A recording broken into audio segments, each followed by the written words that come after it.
Hello there, what is going on everybody? Rise of Skywalker, new trailer just dropped. We're going to break it down and take a look at it, and there's some really cool stuff in here. Now this trailer was shown at the D23 Expo, so some people who were there got to see this already over the weekend, but now the rest of the world gets to see it. Starts off with a lot of original trilogy stuff and then prequel trilogy stuff and just stuff from every movie, kind of showing that this is the conclusion of the Skywalker saga.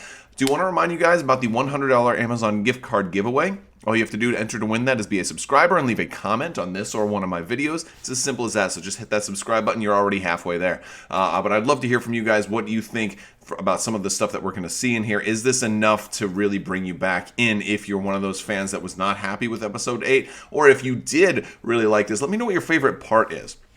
For me, there's a lot of really cool stuff in here, and I think we might be getting lightsaber nunchucks or something very close to it. So let's go ahead and take a look at this trailer. So it starts off, we're seeing our heroes kind of on this desert planet that we saw in the original teaser. Already, but we're seeing that this planet is not quite as barren as we had originally thought. It's quite populated, and there's some type of celebration with fireworks and all kinds of stuff going on. So it looks kind of like Burning Man or something like that. They're having some kind of crazy festival going on out here. I hope there's no raves or any kind of glow sticks or anything like that going on, but who knows? We might see all kinds of stuff. We do get a look at Leia. Now, it looks like they're basically reusing Leia. They're reusing Leia's footage like they said they were going to do, but it does look like they've kind of recolored some of her outfits to make it look like she's not wearing the exact same clothes, because, you know, Leia likes to change outfits constantly anyway, so that's just, you know, something that seems appropriate. So that's going to be good. It's going to be hard to see the Leia scenes, but I think it's going to be one of those deals where she was so important that they had to make it work. So I'm really interested to see what they do with Leia in this movie. We are getting an epic space battle, folks. We are getting an epic space battle, and they show all of these rebel ships kind of coming out of hyperspace.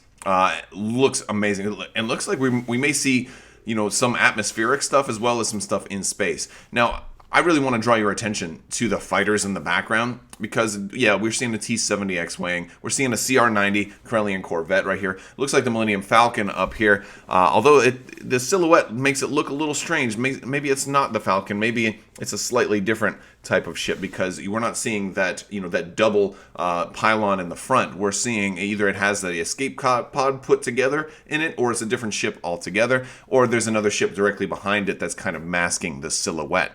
But what's more important to me is all the other ships in the background. We're seeing A-Wings. We're also seeing Y-Wings. There's several Y-Wings in the back here. But most importantly, to me, is the one ship that we didn't even think was going to be in this movie at all is B-Wings. There's at least 4 B-Wings in this shot with S-foils in various states of opening. You know, the B-Wing is my favorite ship in Star Wars, so I'm very, very excited to see B-Wings here. We're getting everything, like Battle of Endor-esque, it looks like. Not only that, we also see this. Look at all of these Star Destroyers. Now, this is huge. We actually get a couple of shots of these Star Destroyers, and this is monstrous. It almost looks like they're in the maw, too. Or, you know, they're probably not in the maw, but they're definitely hidden somewhere. So this, now these, there's a whole lot we need to look at here. First off, these are not First Order ships. These are Imperial, which means they're left over from the Galactic Civil War. Not only that, you can look at the bridge and you see those are ISD-1s. Those are ISD-1s, which means they're earlier models of the Imperial Star Destroyer. They're not late models. So these are things that were probably in use around Episode 4 and prior. So during, you know, a lot of the middle of the Empire's reign. Probably not in use late in the Empire's reign because by the time of the, you know, the Battle of Endor, they were using more Imperial 2 Star Destroyers. So maybe this is just a reserve. Now you can't see every single ship, but from the ones that you can see, it looks like mostly ISD-1s. And there you can get another shot here. There's a lot of these ships, hundreds and hundreds of Star Destroyers. So really, this kind of begs the question. And the way they're in a line like that makes it look like they're inactive. So I don't think, you know, and they show these two scenes back to back. You know, I don't think this small rebel fleet is going up against 1,000 Star Destroyers. I don't think that's what's going on here at all. First off, the backgrounds are totally different. One's in atmosphere. Well, this one looks more like it's in a nebula as opposed to being in a planetary surface. So what my guess is is the First Order these might not even be bad guy ships. These could be abandoned ships. Maybe nobody gets control of them. Maybe this is the turning point. I'm thinking back to Timothy Zahn's trilogy, and specifically the Katana fleet, basically a lost fleet, right? Something like that, maybe using ISDs this time instead of dreadnoughts, but maybe a whole bunch of older ships that are decent, but maybe couldn't stand up to a First Order Star Destroyer. However, if you've got the numbers, if you can man all of these, well then suddenly now you've got yourself a force. This could be what turns the tide of battle for the Resistance. If they can get enough people to man all of these ships, maybe there becomes a big fight over who can get to this hidden fleet first. That's kind of my prediction for how this is going to work out. But then again, the First Order could have all of these in their stockpile as well. This could have been, if it was stuff that was known to Imperials, then Ray Sloan and whoever may have known about this. Or maybe these are all active ships. Like, granted, you don't see any lights on these ships too. That's the other thing that makes it look like these are inactive. Against that dark silhouette, you would still see some lights. There's no bridge lights. There's no lighting of any kind. So I think they're inactive. You do get a ship of Poe and our new character who is called Jana. And, she is with Poe here. She's from that same planet that we saw at the beginning. But it looks like they're on board the Falcon. Or if not the Falcon, then maybe some other type of freighter. There's definitely a third person in that cockpit with them. And he's facing a slightly different direction. So it's difficult. It looks like it probably is the Falcon. But there's always that chance it's a different ship. 3PO. Okay, I've been saying 3PO is going to be fighting back. 3PO is going to be more aggressive in this one. From that early poster that may or may not be true, they showed 3PO holding a rifle. It looked like Chewie's crossbow. But here, 3PO's got red eyes. So something happens to 3PO here. Whether or not he's been given some kind of faulty programming, whether he becomes like a inside spy, or maybe he gets inhabited by the Sith or something like that. We'll have to see. But this also kind of draws back from like Dr. Afra's comics with BT1 and 000. I wonder if he's going to get a little bit of like an IG-88 kind of virus that makes him kind of go crazy. But my guess is that he's actually going to be fighting bad guys, and he will mostly be aligned with good guys or something. Or maybe he gets upset about getting kind of, you infiltrated my programming. How dare you? And he goes nuts. That would be something. Or maybe Kylo Ren gets a hold of 3PO and completes his programming. Because at the beginning, don't forget, in Episode 7, he said, "I will finish what you started." Well, Anakin never finished working on 3PO. He had to leave before he was done. So maybe that's what "finish what you started" really meant. Maybe not. Maybe not. That's kind of a dad joke, right? All right. We get this awesome scene of Rey training some more, and she is throwing this saber. Now, this is, that rebuilt Luke's saber, or this Skywalker saber, right? And she's doing like boomerang stuff with it. So she's using the Force to kind of control. Vader did this in Return of the Jedi, and this has been very popular throughout a lot of legends and comics and video games and stuff. The whole throw your saber and recall it to you, and then they show her catching it here. She also has this red band around her hand that's kind of tied on there. I don't know if there's any significance to this red cloth, whether it's maybe, like a piece of, one of the Praetorian Guards' robes or something like that, if it's a reminder of that fight, or maybe if it's completely unrelated altogether. We will have to see. So that's interesting. Now, we do see the big showdown with Kylo Ren and Rey fighting. It definitely looks like a fight. It does not look like they're training in this particular scene. Although this may not be the exact same scene, it does look very similar. I use this particular shot to show that Kylo Ren still has this fighter, and this looks very much like the fighter that we saw in the original teaser trailer, where it looked like maybe they were training.